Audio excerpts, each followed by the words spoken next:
All right, y'all. So we're so excited to be back for part two. We already started talking and chit-chatting about all the things happening. So definitely keep up. Make sure you're taking notes while we talk because I know some gems are going to be dropped. Hopefully, y'all got an opportunity to watch the first episode, which is episode 4, part 1, where we really dug deep into Nyorh's journey. Hopefully, I said her name right, Nyorh. Her journey, what she does. Yes, I see the hand clap, what she does, and how God has really been blessing her and her ministry and everything that she does in the fashion industry, and the production industry. So yeah, so we wanted to spend some time talking about New York Fashion Week. I know it has come and gone, but I wanted to definitely kind of pause on that and just dig deeper and learn more about what y'all's thoughts are about Fashion Week, because I have my own perspective, I have my own thoughts, and funny enough, I feel like it's kind of like molding into something different. Like, I don't know. We'll see where this conversation goes. But real quick, if this is your first time tuning in, this is the Stylist Rant podcast. Myself, Kristen Johnson, and my co-host Tony Lee.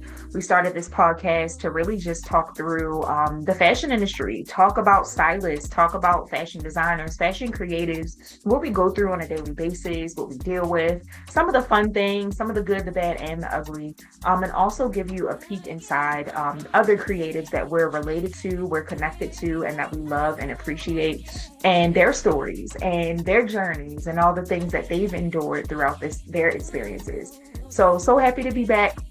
This has been such a great opportunity thus far. This is, like I said, episode 4, part 2. So we're moving fast. And yeah, without further ado, Tony, if you want to reintroduce yourself, you can, and then we'll hop right into it. Yes, well, I want to keep it short and sweet. Hi guys, Tone, aka the Stylish One, and CEO and founder of Style Fanatic Stylings.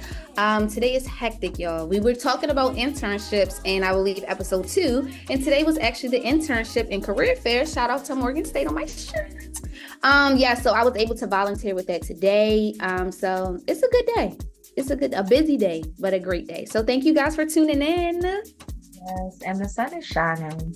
So I just want to just start off by getting y'all's perspective of New York Fashion Week, because I know you haven't gone, y'all. Like, you haven't been to Fashion Week, which is crazy to say because it's like, what, girl? But it's all good. So Kristen and I have snuck into our shares of Fashion Week. So sorry to keep cutting you off, so now go ahead. No, I was just saying, me and Chris, we have our own dissertation on Fashion Week, DC as well as New York. So let's hear it. What's y'all's dissertation on the Fashion Weeks? Okay, maybe we should start with us, Chris. How about Chris starts with DC? I'll start with New York. All right. Okay. So I think it may have been 2016. Our first DC Fashion Week thing. I had just got out of a job. I was let go of my job. My first big girl job fresh out of college. 2 weeks in, I think me and Tone decided to do that. Maybe a week later, me and Tone decided to do that. And it was all because fashion isn't something or at the time, it wasn't big in Baltimore.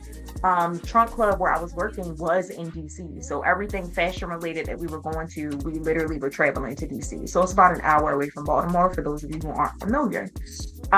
It was some event. I don't know. I'm pretty sure Tony found it, but we went. Don't blame it on me. I didn't want to say it was like all her, but I really can't remember.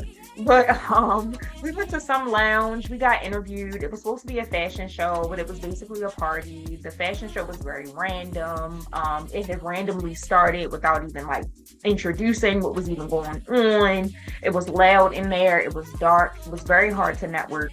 And from there, I think we may have gone to maybe 2 or maybe 1 other DC fashion related event outside from that. And just that experience really made me want to just stay home.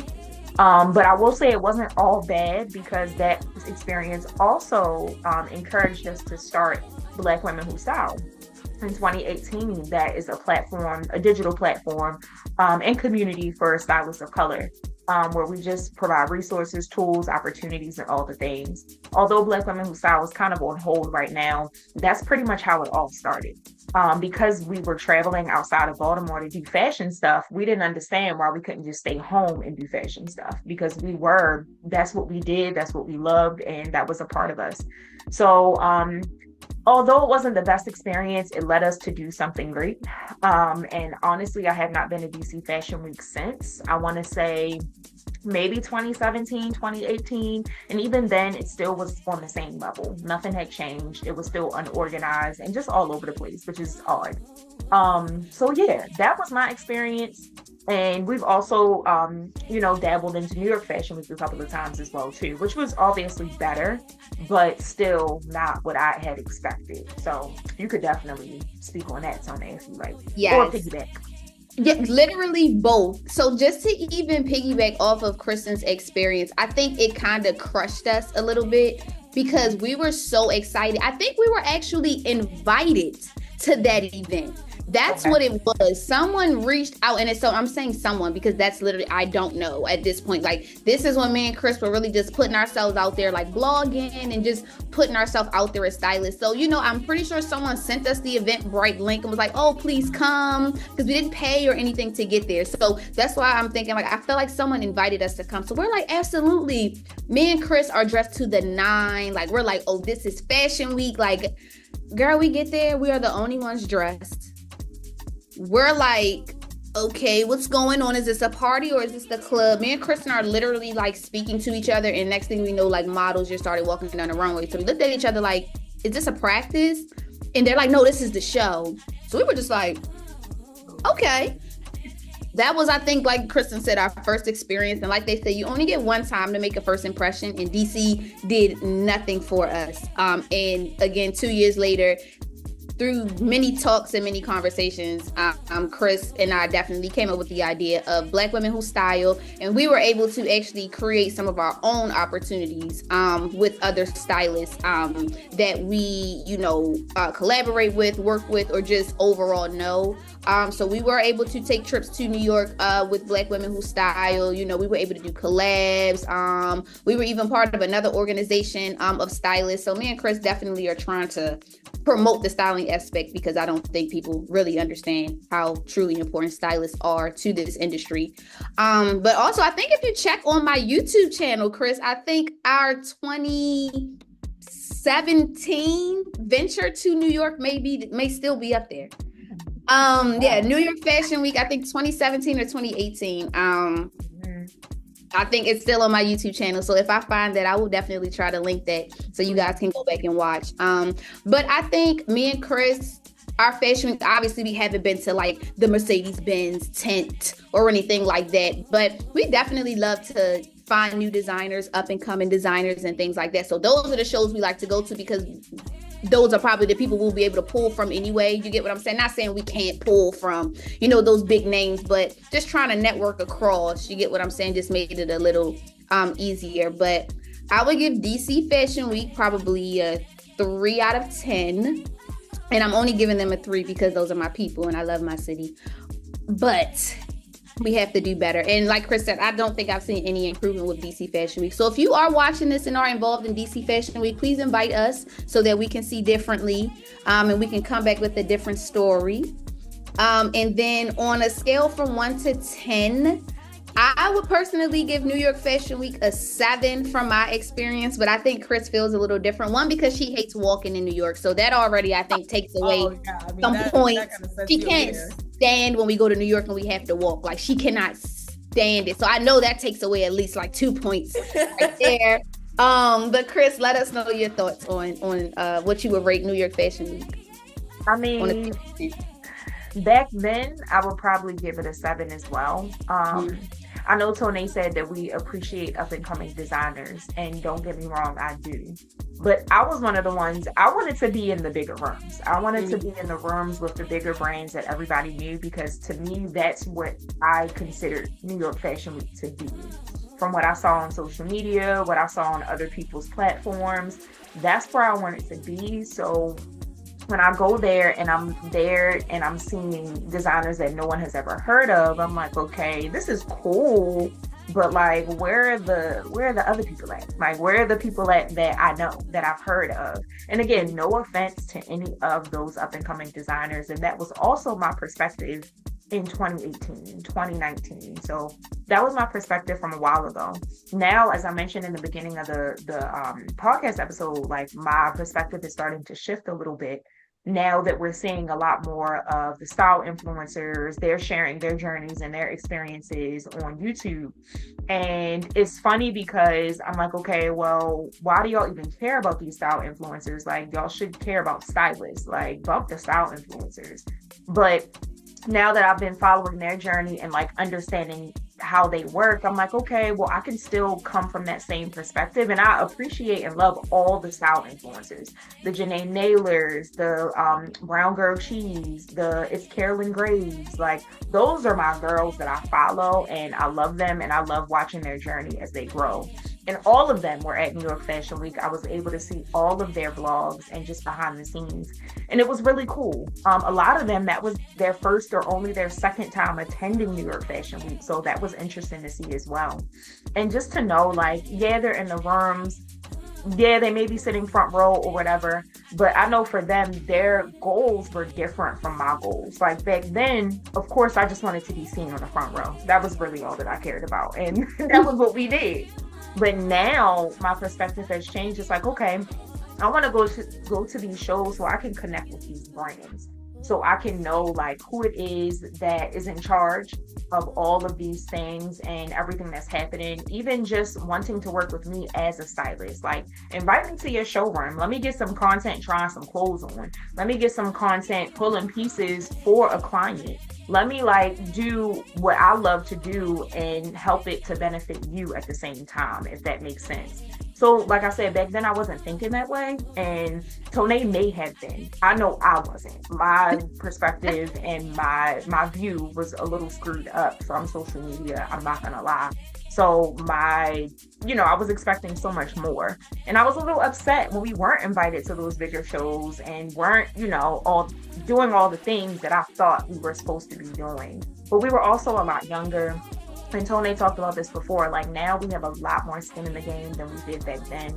So it's a lot of things that we just didn't know, or at least for me, I can't speak for Toné, but a lot of things that I didn't know, a lot of things that I hadn't experienced before. So yeah, so my perspective is shifting, y'all. I don't know. Y'all might see us in New York Fashion Week in February, maybe September, we'll see. But I definitely want to be more intentional with my time. Like, I'm not there to just show up and take cute pictures. That's a part of it.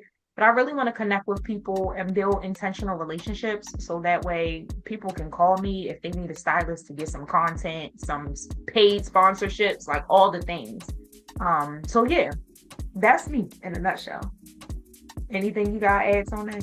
I think about Chris. That girl right there is honest. She gonna tell you. I appreciate that. And to be for real, that's what this industry continues to need. Like, yep. Y'all were talking about how you went to DC Fashion Week a couple years ago. I told you, Kristen, I went the recent one, and honey, the way that you just described it, same thing. Same exact thing. Nothing's changed. And I feel like these are the conversations that need to be had, because from the people that are in our position, like I said, the actual stylists, the actual influencers, like, this is the type of feedback, and it's not us coming negatively or anything like that, but it's like, these are our people. And I feel like, we're going to put on something, we should put it on properly. So I totally agree. Yep. I think one of the things that I need to, and this was my biggest thing when I moved back home to the DMV. Y'all, I lived in New York and then I lived in Florida right after. Two of the biggest like artistic states. And then coming back to the DMV, I was like, God, really? This is what we're doing? So, but I chose to instead, I said, you know what? You have me positioned in this place for a reason. Let me see what kind of creative community is here. But the reason why I was so hesitant was because I knew the taste level in the DMV is not the same as in those other states, right? Hey, I think that it's a great thing that DC is definitely continuing to try to elevate itself as a fashion capital. I know that there, especially since A lot of people are moving into DC. So they're really trying to tap into that like cool vibe, like, yeah, we're the fashion place, yeah, we're the politics place, all that stuff. So that's definitely there. I mean, we see the art in Baltimore, we see the art in DC, we see Hyattsville. I didn't even know Hyattsville was the art district of PG County. I had no idea. So like there's development there. Even in Laurel, there's been huge development on like trying to make these areas very like New Yorky, because people are from New York are moving down here. People from those metropolitan, those really big cities are moving down here. The issue that I see is the taste level. I think the potential is there. When I went to DC Fashion Week, I met a couple of really great brands. I was shocked. There was a handbag brand that I was like, oh, I would have never guessed you were based in DC. I would have never guessed, some jewelry brands, things like that. So there's potential there, but there's a certain taste level that irks me. I remember when I was like building up my, artist portfolio, like, racking up networking with people and things like that, especially when it came to models. We love collaboration at our agency. So photographers, models, makeup artists, stylists, all the things. And one of the things I always said was like, the DMV models got a face. Like they got a certain pose and they got a certain face, and I'm not with it. It's not high fashion. It just isn't. It just isn't. Like, hate to break it to you, it just isn't.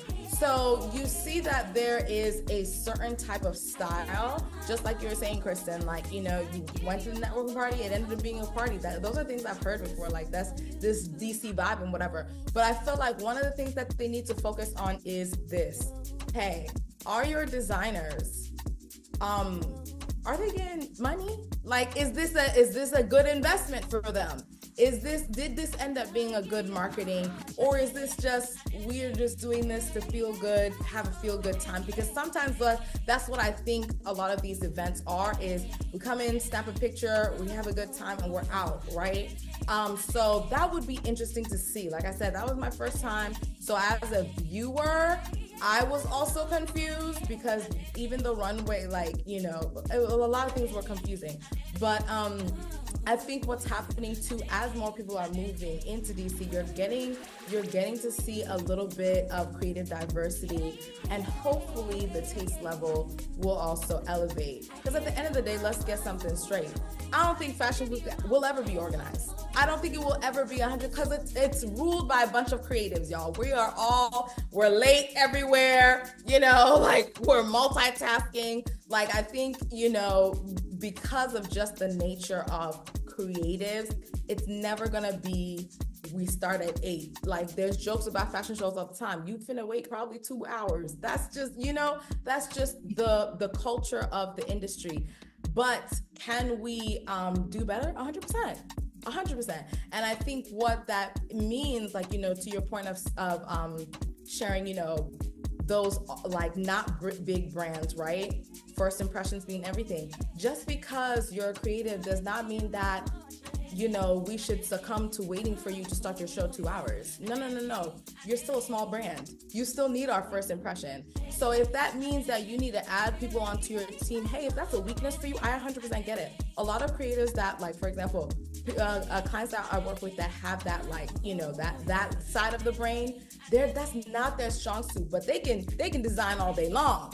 Mm-hmm. But give them sales to do, or meetings, or like, strategic planning, that's not their thing. So whatever it is that, you are not the strongest in, making sure that you're adding people onto your team to do that. Because at the end of the day, you've invited us to your show. Yes, you're a small brand, but all of these things speak to your brand. Whether you start your show at a reasonable time, whether your show is organized, and then we see the designs, right? We want to leave having a good impression, leave saying, oh my goodness, that was amazing. They were so hospitable. I'm gonna go to the website right now and buy. Like that, it should be a lasting impression. There's too many people where, like, the designs were cute, whatever, but y'all was mean. I signed in, You didn't even like all these things, you know? So I think that's another thing to take into consideration too, as hopefully, you know, DC Fashion Week or whoever, like making sure that you have those people who have those stronger skills, those non-creative skills on your team, so that holistically it's a good experience, because that's what that's what we're gonna lead with. I agree. We definitely need to wake it up about the team building, because I think that is something that a lot of just small businesses in general, whether it's fashion, mechanics, whatever, I think we're just so like gung-ho and just so like focused on the end goal that we don't understand that we're kind of hurting ourselves trying to do everything by ourselves, or quote unquote cut corners, when it's like, even if you can't pay somebody, like find someone who you're willing to trust that you know will help you with your business, or just help whatever, just help with what they can. I'm not saying they can do the entire task, but just finding those people who are able to help you. And I think that is definitely a big problem here in the DMV as a whole. I know everyone yells collaboration, but there is not a lot of collaboration here. And it shows. Because I do think that a lot of these productions, a lot of brands, just a lot of experiences would be much better if people actually invested in great teams and in good teams and actually wanted to work with other people, and not just, oh, this is my thing and this is what I have going on. Like, there's no reason why the time you watched DC Fashion Week and the time I watched it, it's the same experience. It's the same. That is not good. That is not. And it's crazy because we did not know that this is how was going to be the outcome of that. Girl, I thought neither it did was I. like, oh, it was an improvement. Like, no. No. That thing advertised networking event. I should be able to hear the person that I'm speaking to. I couldn't hear a dang thing. Okay. So yeah, like it speaks to a lot of things. It speaks to, hey, like, do we really want this, or do we want to just look like we are a fashion cool state, you know? Like, and my whole thing about it is also like, you can have different events. I don't get why people are mad or upset to have mixers. It's okay to have mix and mingling events. Just tell people that this is a mix and mingling event. Don't advertise this as, oh, this is going to be a workshop or this is going to be a panel discussion, and then I get there and it's a party. Right. Because if it's a party, let's party. But I want to be in the mindset of, oh, I'm going to a party. I don't want to be in the mindset, okay, I'm going here in the hopes of meeting X, Y, and Z, and then I get there and my expectations are just a little shattered, because it's like, oh, this is just another happy hour, which is okay. But just let us know what's going on. Don't tell me I'm coming to a fashion show and there are no fashions. Or you get what I'm saying? Don't tell me I'm coming to a fashion show that's supposed to start at 7:00 and then the show starts at 9, but we didn't got turned up since 6, so I didn't forgot about the show. You know, so that could be another conversation for another day. But just having event etiquette is just up and I think that right there is obviously what the disconnect is, i.e. DC Fashion Week, unfortunately. And again, we're not doing this to brag or drag on DC Fashion Week. This is just criticism from one stylist to the next. So, yeah. And I think it's important to say, sorry to cut you off, that I feel like the types of people that are running these events too, like you said, are creatives.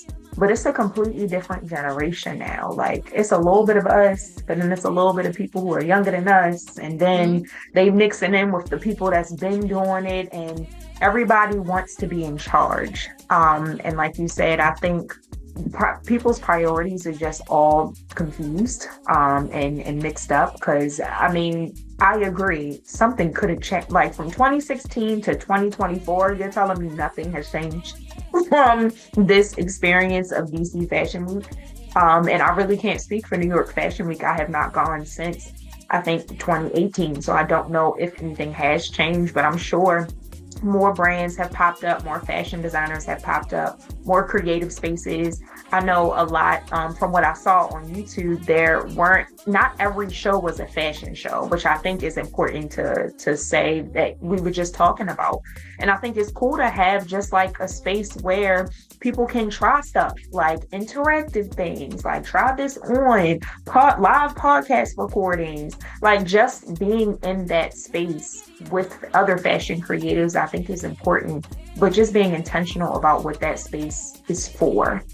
Because I mean, I love a fashion show, cool, but sometimes if a lot of the pieces are unattainable or if a lot of the pieces don't make sense, then what am I going to do with that?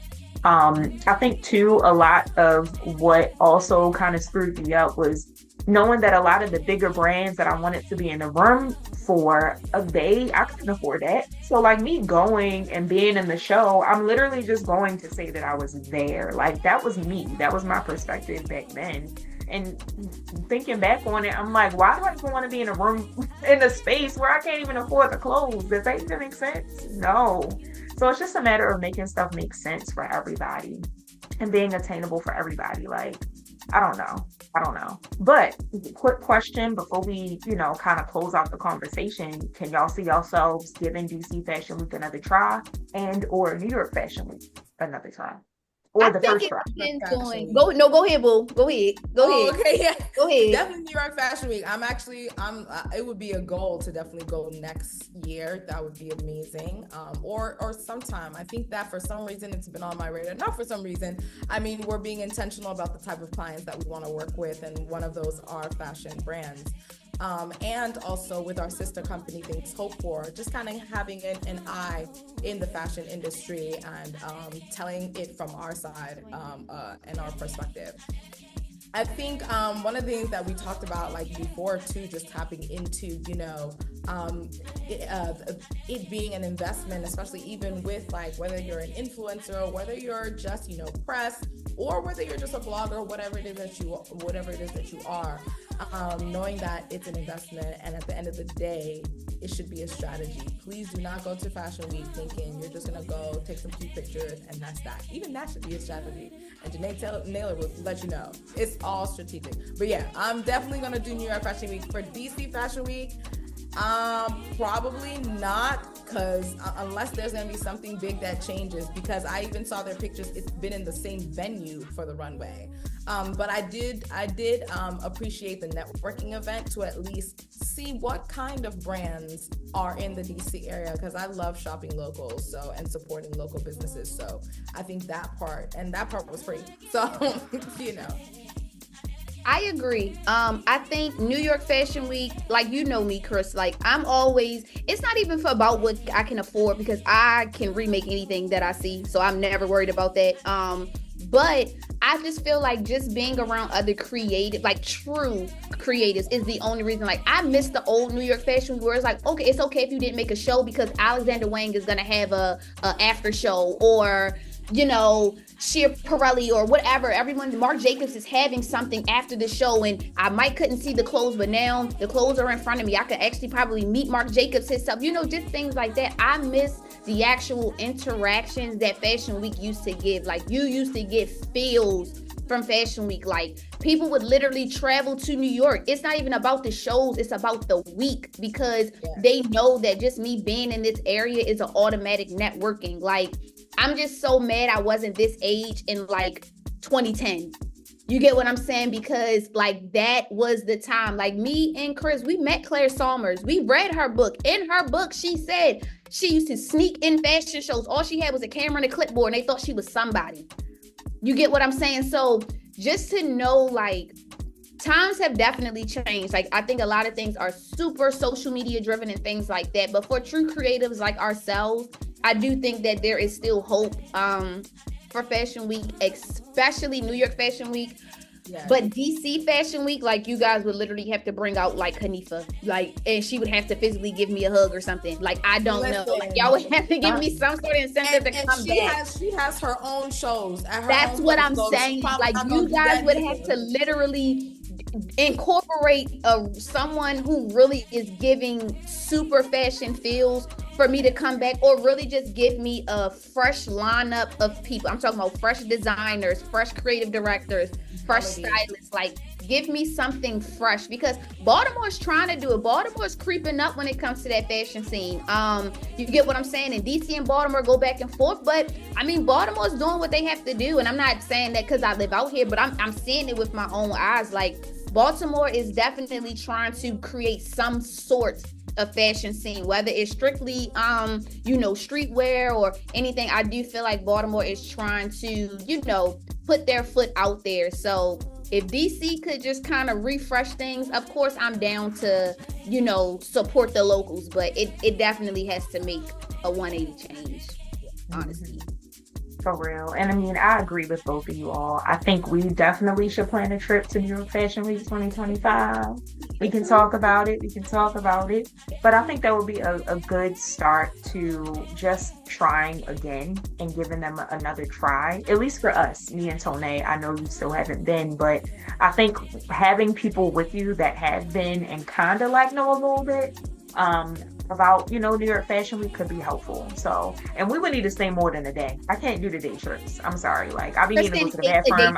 I will go to New York at 4:00 in the morning, and I will be on the 8 p.m. bus coming back home. Like, that is me. Kristen hates it. She's like, "Can we please the hotel room?" I'm like, "No, we will sleep on the bus on the way back home."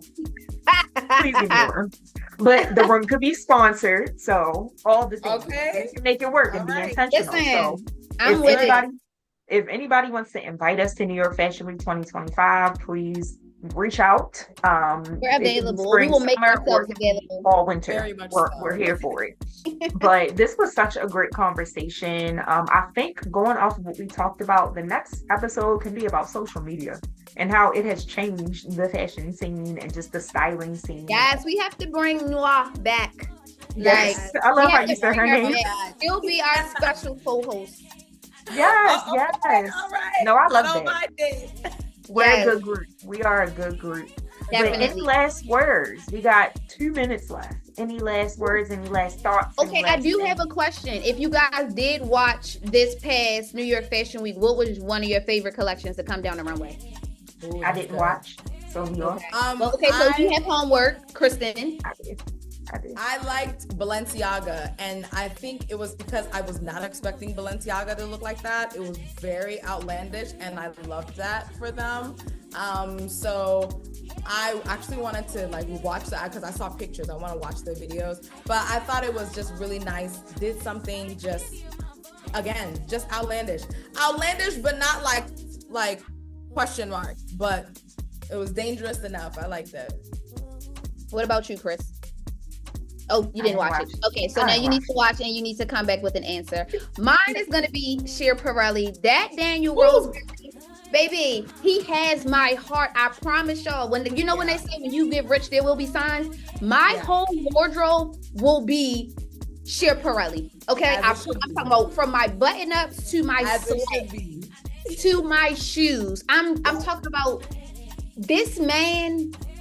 His mom, I want to meet this man and I want to meet his mother because I want to thank his mother. For this genius, but definitely Schiaparelli. And when I get that first big girl check, I'm buying a coat. Period. I love it. With the buttons. Yes. Everything. Fresh off the runway. How about that? I'm talking about tag signed and everything by him. Yes. Like, it's that deep. Yes. Well, y'all, we thank y'all so much again for tuning in to this amazing episode and our amazing guest. Thank you again for just trusting us, trusting the vision. Please be sure to follow her, follow us, subscribe, make sure you stay connected. And drop some comments in the chat, y'all. Yes. Like, comment. We want to get interactive. We want to meet y'all. We want to greet y'all. We could bring y'all on the next show. Like, we want to make this interactive, y'all. Like, as y'all see, we like to kiki and have fun. So please have fun with us. Yes. So we'll see y'all in the next episode. Bye, y'all. All right. Bye.